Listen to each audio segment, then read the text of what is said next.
La organización como expresión mínima de los fenómenos sociales. Organización y sociedad. Les damos la bienvenida a Organización y Sociedad, el podcast que busca tocar temas de organizaciones desde el punto de vista teórico, empírico y metodológico. Esta es parte de los proyectos de WICA Asociación Civil, una organización donde se busca la creación de una red de investigación en donde actualmente contamos con varios proyectos. Entre ellos, también tenemos una convocatoria al coloquio de género. Para mayor información, ingresar a la página y redes sociales. El día de hoy, en este tercer capítulo de la segunda temporada, hablaremos del poder y la fenomenología del sujeto.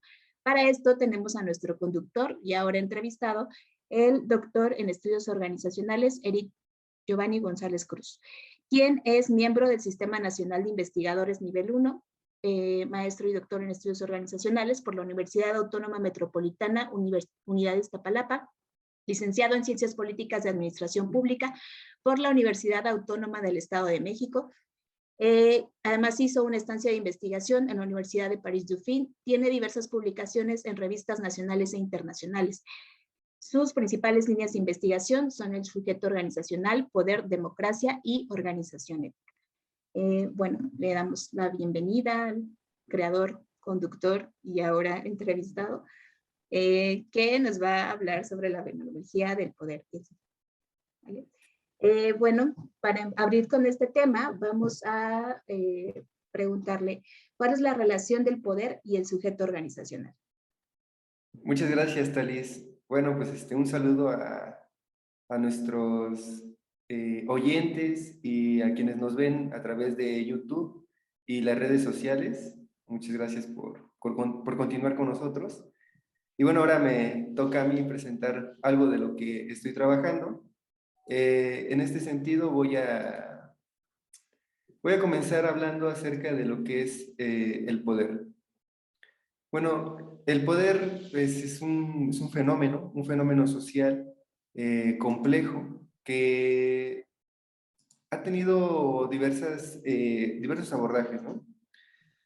Principalmente desde la época moderna, desde la filosofía política, viniendo desde Maquiavelo, ¿no? Hobbes, John Locke, Rousseau. Ahí entendemos el poder como un conglomerado, el cual pertenece o emana de cada uno de los individuos, y a grandes rasgos, del cual cada uno de nosotros cedemos parte con la finalidad de poder vivir en sociedad, ¿no? Hay cada uno de los autores con sus diversos matices, van hablando acerca de cómo se organiza un gobierno, y cómo en este gobierno cada uno de nosotros vamos cediendo parte de nuestra libertad que tenemos por la misma naturaleza de la conciencia con la que existimos, ¿no? Ya que si no, viviríamos en el estado naturaleza, como diría Luke. Bueno, una vez que salimos de ese estado naturaleza y cedemos esta parte de nuestra potestad, en términos de Hobbes, conformamos lo que vendría siendo el gobierno, y como denomina Maquiavelo ya en esta parte de la modernidad, un Estado-nación. Bueno, esta parte de la filosofía política es bastante difusa, ¿no? Para poder estudiar el poder, ¿no? Porque no hay un concepto como tal del mismo. Ajá. Es como un elemento que se mueve entre los individuos, entre la colectividad, pero no hay una definición como tal hasta que llegamos con Weber. Ajá. Pero aquí iniciamos un tránsito hacia un estudio sistémico, más bien sistemático, de lo que es el poder. Y entonces con Weber, especialista en términos ideales, va a definir el poder de una manera distinta, ¿no? De una manera un poquito más buscando homologar todas estas distintas definiciones que existían, ¿no? Iba a hablar de la dominación, ¿no? De cómo es la posibilidad de ejercer la voluntad sobre otras personas, ¿no? Y que las otras personas acepten tu voluntad. Diferentes tipos de dominación, ¿no? La racional, la tradicional, la carismática.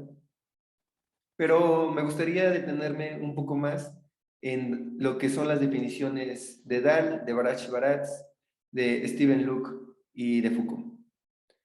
Estas 4 definiciones de poder o elementos de poder que ya se encuentran dentro de la ciencia política y no como los trabajos de Weber, que son desde la sociología. Estos estudios desde la ciencia política y la filosofía en Foucault van a tener la característica de intentar o de buscar, por lo menos en Dahl, medir el poder. Ajá.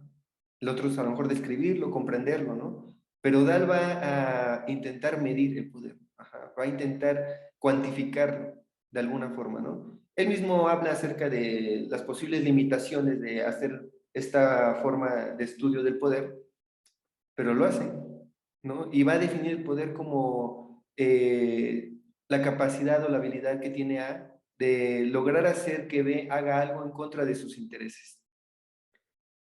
Y esto es bastante interesante porque empieza a generar una escala, incluso da una fórmula de cómo entender el poder, ¿no? En este sentido, ya el poder va de 0 a 1, ¿no? Donde 0 es el no ejercicio de poder y 1 es el ejercicio exitoso de poder. Ajá. De 1 sobre otra persona. Y también de una persona sobre una colectividad o de una colectividad sobre una persona, ¿no? Pero es el poder sobre, ¿no? Esta es la primera dimensión de poder. Él dice, ¿no?, que la ausencia de poder, que es un término medio, sería el 0, y que la resistencia, si bien podría ponerse como un número negativo, es decir, -1, es decir, que el que es ejercido de poder, en lugar de ser ejercido, ejerza poder a quien le quiere ejercer poder, es medio confuso, pero puede verse también como que en realidad quien resiste no está resistiendo, sino está ejerciendo poder. Dice, esto implica que entonces se podría volver a la escala 0-1 únicamente. Y dice que esto depende de la perspectiva o del lugar donde el investigador se pare, ¿no? Si considera quien es ejercido poder víctima o si considera, no utiliza la palabra víctima como tal, ¿no? Más bien como a quien es ejercido poder y a quien ejerce poder, ¿no? Esta como postura de quién ejerce poder o a quién se le ejerce poder depende de quien está investigando, cómo lo va a poner, ¿no? Bien, esta definición que se considera comportamental va a ser criticada por Barash y Baratz en lo que se llama la segunda dimensión del poder. Y en esta, Barash y Baratz van a decirle a Dahl, pues que es muy simple su definición, ¿no? Porque es muy difícil saber cuando alguien ejerce poder realmente sobre alguien en contra de sus intereses, ¿no? Porque podría esta persona estar actuando, pero no porque se le está ejerciendo poder, sino porque es parte de sus propios intereses, ¿no? Lo que Steven Luke va a llamar movilización de vías, o lo que ellos llaman la institucionalización de valores, de prácticas que tienen los individuos, ¿no? Tanto sociales como personales. Entonces, en este sentido, para Barash y Baratz, lo que se tiene que hacer es, entonces, para poder ejercer poder, controlar justamente estos valores institucionalizados, sociales y personales de los individuos, para poder determinar si se puede o no ejercer poder sobre alguien. Esto vuelve la situación, perdón, la situación o la cuestión del poder, del análisis del poder, un poco más complejo.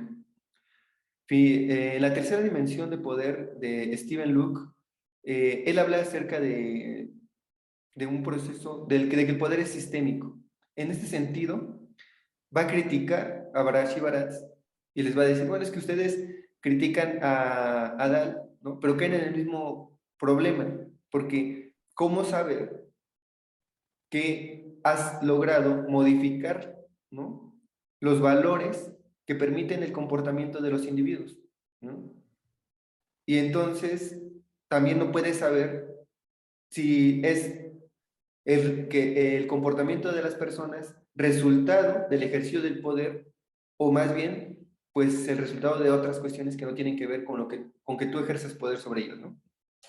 Y va a decir, incluso la ausencia, ¿no?, de un conflicto o la posible ausencia de un ejercicio de poder, cuando no hay poder, cuando se supone que nadie está ejerciendo poder, sino que todo está muy bien, dice, es posiblemente el resultado del ejercicio del poder. Ajá. Es decir, el no conflicto también puede ser resultado del ejercicio de poder, de un ejercicio de poder sistémico, y que para él era como el top, ¿no?, el punto máximo, la cumbre del ejercicio de poder, cuando no es un ejercicio de poder violento, directo, sino que más bien se encuentra en el mismo sistema, ¿no?, y por lo tanto oculto, latente. Bien, estas son las tres dimensiones desde, digamos, o podríamos llamar desde la ciencia política, que hablan acerca del poder. La cuarta dimensión va a ser la de Foucault, ¿no? Y aquí es donde se relaciona con el sujeto organizacional. Foucault no va a criticar, ¿no?, los conceptos de los otros autores, porque los otros autores, como bien lo comentábamos en el inicio, intentan describir o medir, ¿no?, o ver qué tanto se ejerce poder, ajá, sobre los individuos. Y Foucault lo que va a intentar analizar, o lo que va a analizar es quién es el que es ejercido por el poder, ¿no? ¿Cómo es ejercido por este poder? ¿Y cuáles son las afectaciones que este va a tener? Y en este sentido va a generar todo un discurso, ¿no?, todo un trabajo que va desde la genealogía, la arqueología, hasta la ética, de cómo se ejerce poder sobre los individuos. Y tiene que ver con una estructura que se encuentra inmersa en el lenguaje, en las formaciones discursivas, como le llama Foucault, ¿no? Esta estructura de diversas formaciones, de diversos discursos, ¿no?, que conforman formaciones discursivas que van a trascender a través de la historia y que van a generar una estructura, son mecanismos sutiles de ejercicio de poder que se van a modificar en un punto, ¿no? Este punto es alrededor del siglo XV, del siglo XVII, cuando se pasa de un ejercicio de poder violento, explícito, a uno tácito. Y él pone el ejemplo, Foucault, de la ejecución de las personas, ¿no?, de este suplicio al cual son llevados en los siglos XVI y XVII a cabo de manera pública, y que tienen la finalidad no solo de castigar al individuo, no solo de ejecutarlo, sino de dejar, dice Foucault, en el alma de quienes lo observan este ejercicio de poder, ¿no? Y se guarda en los corazones de quienes observan el castigo. Dice, esto se fue haciendo más sutil, ¿no?, de tal manera que ya no hay ejecuciones públicas, pero hay otros mecanismos de ejercicio de poder que también que tienen la misma finalidad. Ajá. Y pone el ejemplo del sistema penitenciario, que se encuentra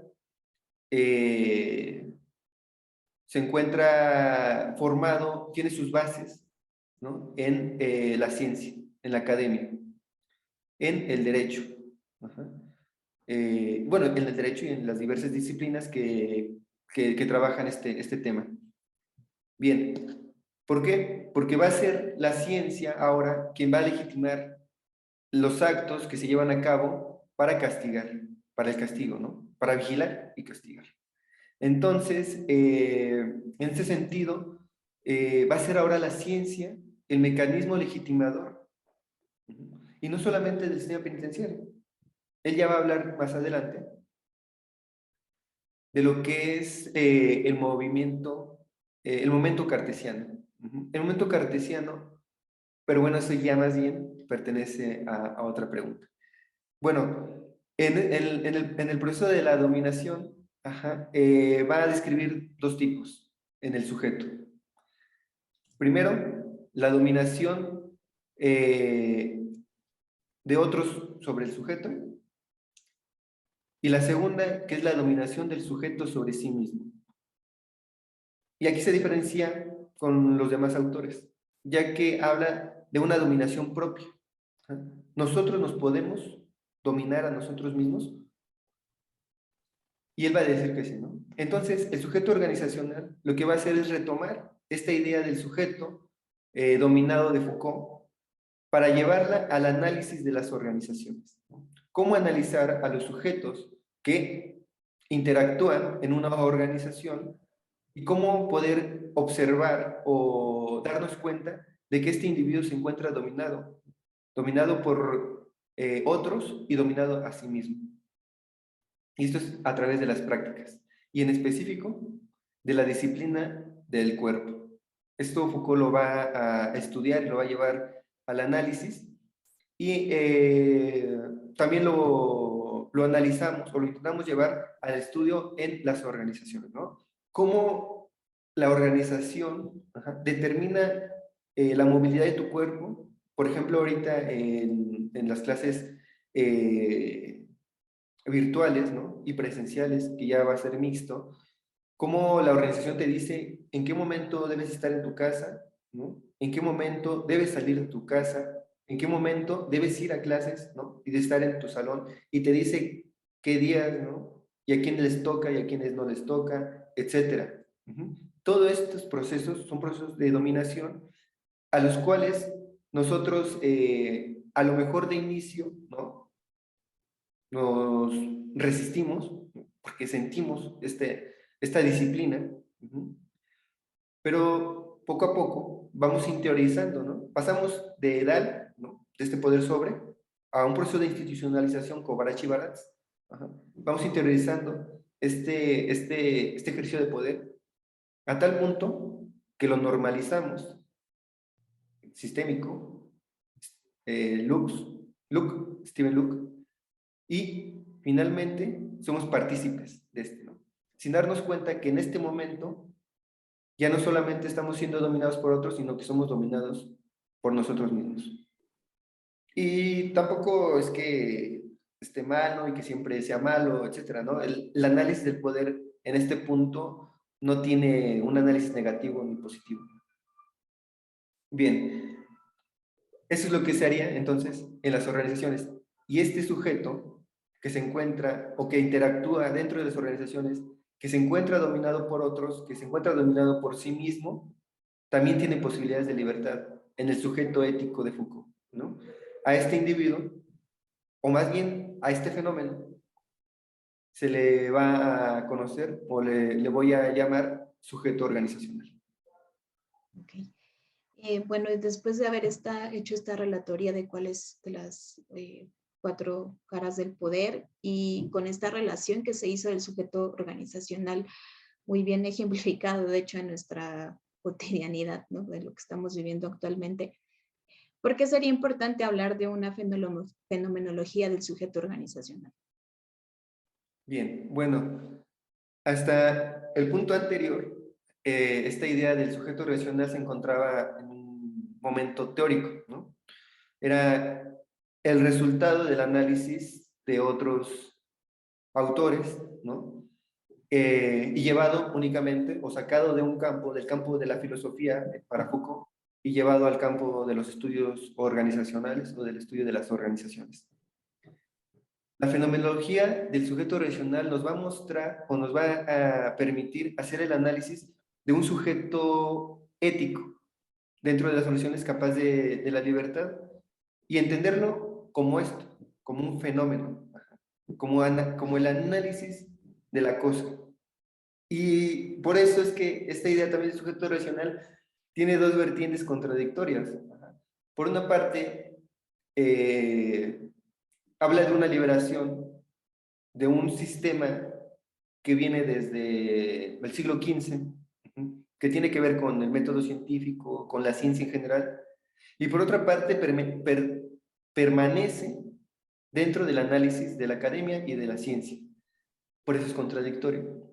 Entonces, para hablar un poco acerca de la fenomenología y por qué es fenomenología, voy a retomar ahora en esta ocasión lo que es el sujeto ético de Foucault. Y este se encuentra descrito bueno, en textos chiquitos de Foucault, pero principalmente en lo que es la hermenéutica del sujeto, que es la transcripción de sus conferencias en el Colegio de Francia, y en el que va describiendo cómo se da esta cuestión del momento cartesiano que les comentaba hace unos momentos.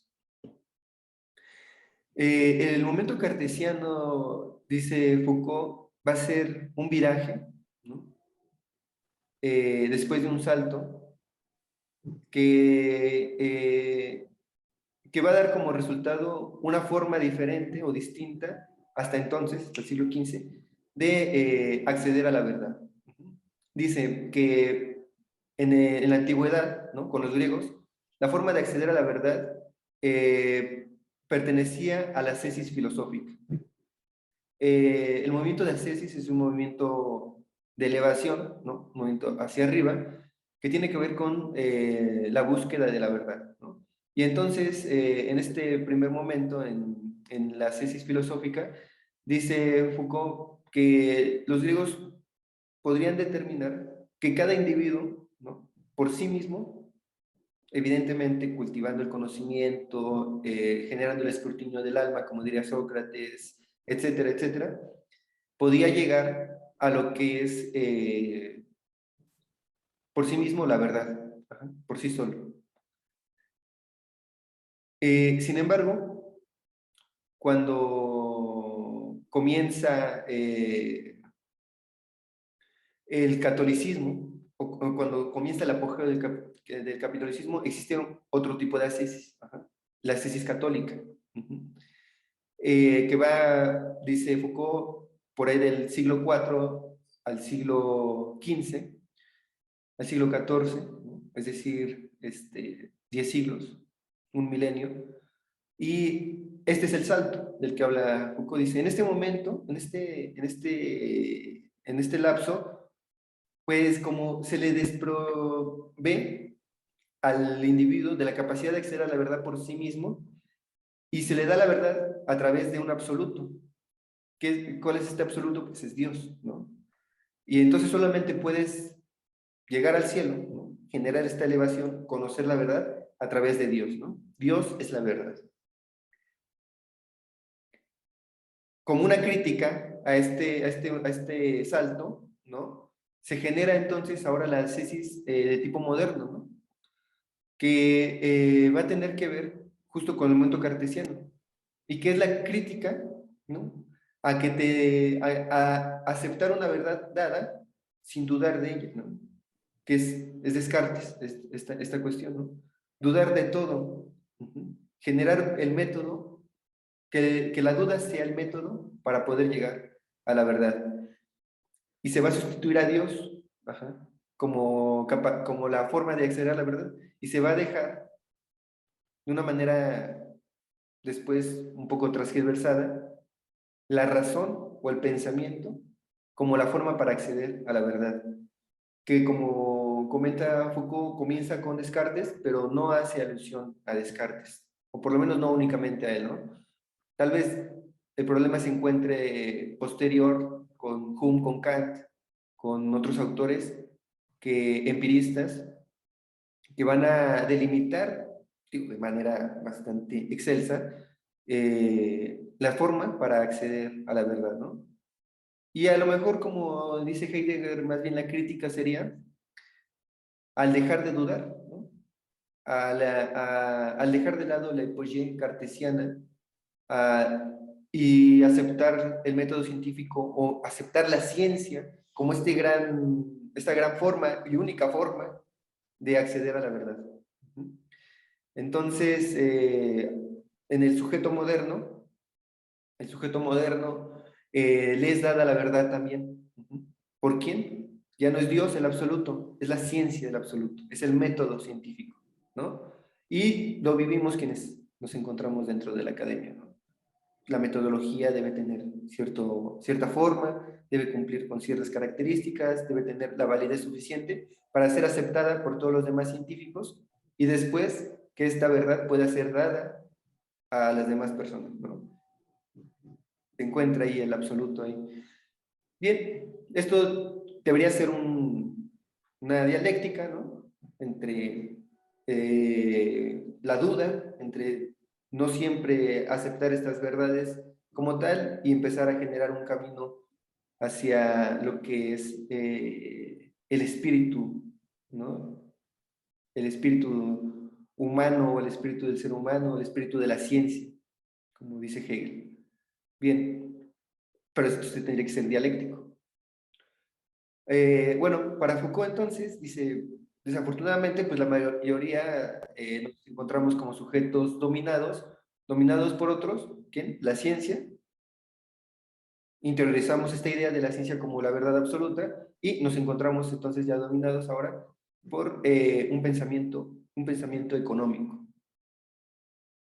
Esta razón, que debería ser la capacidad de duda, se convirtió en una razón instrumental en términos de Horkheimer para brindarnos el mecanismo correcto para acceder a la verdad, ¿no?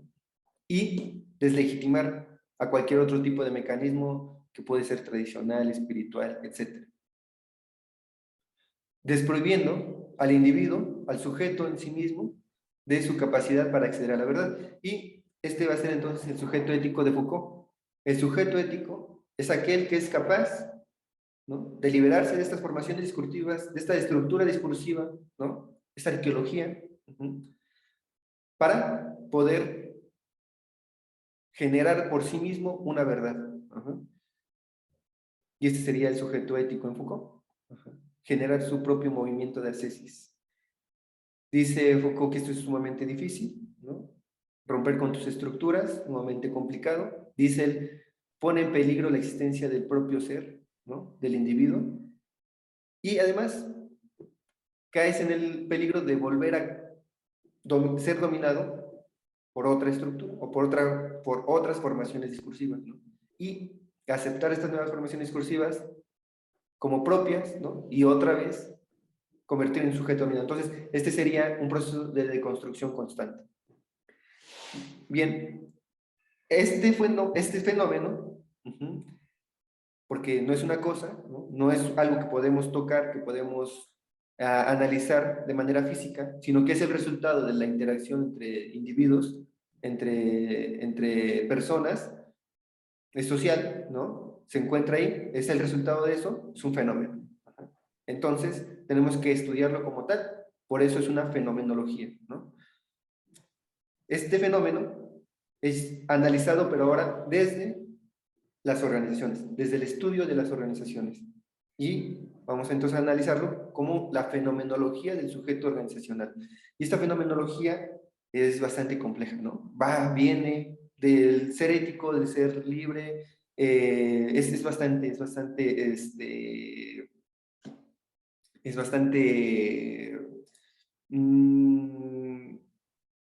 dinámico, es cambiante, es muy enriquecedor, ¿no? Analizarlo, estudiarlo, te deja bastantes satisfacciones.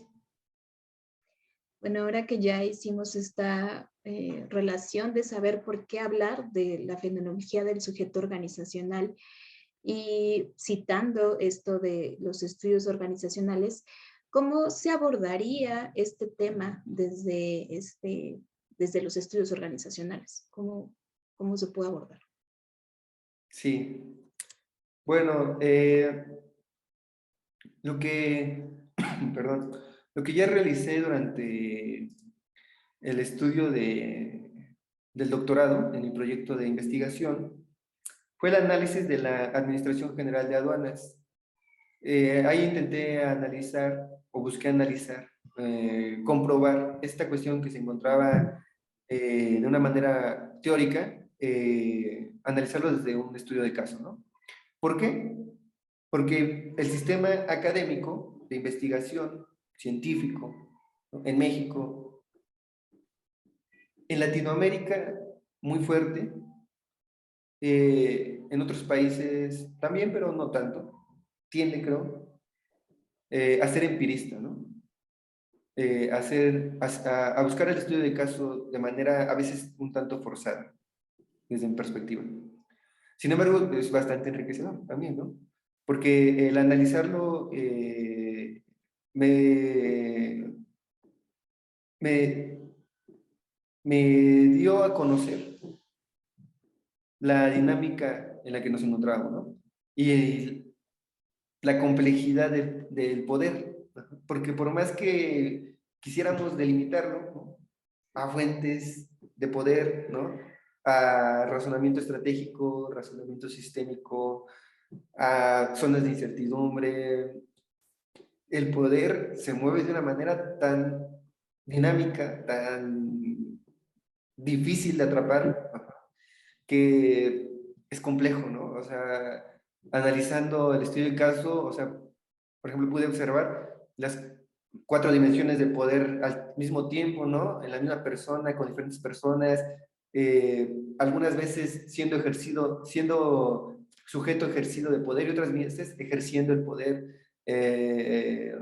Entonces es bastante complejo. No se puede delimitar. En ese sentido, cuando yo inicio el estudio de caso, genero 3 categorías, que es el sujeto dominado, el sujeto organizacional en construcción y el sujeto libre, ¿no?, que es el sujeto organizacional. Pensando o analizando este tema como una escala, ¿no? Y en esta escala me encontraba entonces del sujeto dominado al sujeto libre y el sujeto organizacional, y el intermedio, que sería el sujeto organizacional en construcción, ¿no? Todo esto parte del sujeto racional como fenómeno. Por eso el sujeto racional en mi tesis es concepto, pero también es categoría. Bien, el sujeto, ¿cómo iba a identificar esto en un estudio de caso? Pues siguiendo los pasos de Foucault, analizando el movimiento del cuerpo. Y el sujeto dominado, entonces, tiene una subcategoría, que es: el cuerpo obedece el discurso de la organización y el alma tiene subjetivado ese discurso. El alma como el lugar, donde interiorizamos todo lo externo, ¿no?, donde llega todo lo externo. Toda la información del exterior llega a algún lugar en el interior de nosotros y pasa a través de nuestros sentidos, de nuestro ser biológico. Bueno, ese sería entonces la primera categoría. La segunda categoría fue el sujeto racional en construcción. El cuerpo obedece el discurso de la organización, pero con resistencia en el alma. Y finalmente el sujeto libre organizacional. El cuerpo obedece el discurso generado por su propia alma, ¿no? Entonces tenía esa escala de inicio como, pues yo pensaba que se iba a mover así, ¿no?, de alguna forma. Pero ya en el estudio de caso me encontré que tenía otras 2 variables, otras 2 categorías más bien. El sujeto organizacional en construcción avanzada y el sujeto dominado autosubjetivado. Y el sujeto racional en construcción avanzada dije, bueno, no hay tanto problema, porque digamos que en esta escala nada más es un puntito más adelante para acercarse al sujeto libre. Pero el sujeto dominado autosubjetivado se salía de la escala. Entonces ahí tuve que buscar otra forma de explicarlo. Bueno, el sujeto racional en construcción avanzada decía, bueno, su subcategoría es: el cuerpo obedece de manera general el discurso de la organización y parcialmente el discurso del alma sin coadyuvar ambos discursos. Es decir, el sujeto actuaba conforme decía la organización pues, ganaba, ¿no? Esto es como Barashi Baratz. Sin embargo, ambos discursos, ¿no? No no estaban en sintonía. Ajá. Había como que los dos hacían lo mismo, ¿no? El cuerpo hacía o actuaba de manera que satisfacía el interés de la organización y satisfacía el interés del individuo, pero, pero existía una confrontación en, digamos, el objetivo final, para decirlo un poco más administrativo, en el objetivo que tenían cada uno, tanto la organización como el sujeto. Entonces, pues bueno, yo decía, "Ay, se encuentra más o menos, ¿no?". O sea, no era exactamente lo mismo, no era parte como tal de la escala, pero podía entrar en la escala. Sin embargo, el sujeto dominado autosubjetivado, ese se salió. Dice la subcategoría, el cuerpo obedece el discurso generado por la organización que coadyuva con el discurso de su propia alma. Entonces, esto yo no lo tenía. Cómo puede ser alguien dominado y a la vez, pues, libre, ¿no? Y entonces esto ya se salió de control. Y lo que generé fue entonces un pentágono, el pentágono de la fenomenología del sujeto organizacional. Y entonces, hacer un pentágono, como tipo el corazón de Peña Nieto, más o menos como así, ¿no? Eh, lo que sucede con el individuo, con el sujeto, con el sujeto relacional, es que se mueve, ¿no? De un punto a otro, se está moviendo, aquí, acá, acá. Y pues no tiene una explicación como tal, ¿no? Se podía observar algunos actores importantes que hacían o que obligaban o que movían que generaban este movimiento dentro del Pentágono, que era la familia, los mismos compañeros, la pareja, los jefes, ¿no? Los administradores, eh, pero no había un patrón bien definido, ¿no? Era caótico. Entonces, bueno, pues eso a grandes rasgos era o fue el análisis de lo que denomino la fenomenología del sujeto organizacional en un estudio de caso, ¿no? Y es importante, ¿por qué? Pues porque nos permite, ¿no?, observar, primero confrontar la teoría, ¿no?, y segundo, comprobar la complejidad, ¿no?, de las relaciones humanas dentro de las organizaciones. Pues eso sería. Sí, bueno, aquí creo que incluso yo agregaría, bueno, que además como conclusión de todo esto, que es como el tema de investigación que trabajaste, a mí, bueno, en particular se me hace bastante interesante como que hayas obtenido también, bueno, el tema que has trabajado después, que es la parte de la corrupción, ¿no? Que puedes explicarlo a través de todos estos conceptos y que creo que es como importante observarlo, sobre todo cuando es un tema, eh, pues, vigente, ¿no? Entonces, creo que eso es como, como la aportación, digamos, fehaciente que puedes explicar todo lo que sucede, el por qué existe este fenómeno, ¿no? Entonces, no sé qué puedas decir al respecto. Sí, sí, definitivo. Esta cuestión de la corrupción salió como una tangente de la investigación Ujú, y justo como les comentaba, perdón, es sumamente complejo, ¿no? Entonces, tú observas la dinámica de la corrupción y puedes ver jaloneos, ajá, y lastimosamente depresión también en quienes son víctimas de estas situaciones, ¿no? Incertidumbre, ¿no? Y que puede llevar, ¿no?, a reproducir estas prácticas de corrupción. Entonces, es entre actores específicos, ¿no? Si bien es sistémico el asunto, ¿no? Es entre actores específicos y afecta subjetividades, ¿no? Genera representaciones de la organización de manera diferente en cada individuo pero lastimosamente decepcionante para quienes sufren la corrupción e interactúan en estas organizaciones, ¿no? También en la Administración General de Aduanas. Ahora, ya no me acuerdo cómo se llama, es la Agencia Nacional de Aduanas, creo. Sin que le cambiaron el nombre. Pero esos cambios formales. Sí, claro, son cambios discursivos también. Como ya lo expliqué yo también en algún momento. Bueno, creo que aquí lo importante a retomar de tu tema es como el concepto que sacas de lo que es el sujeto organizacional.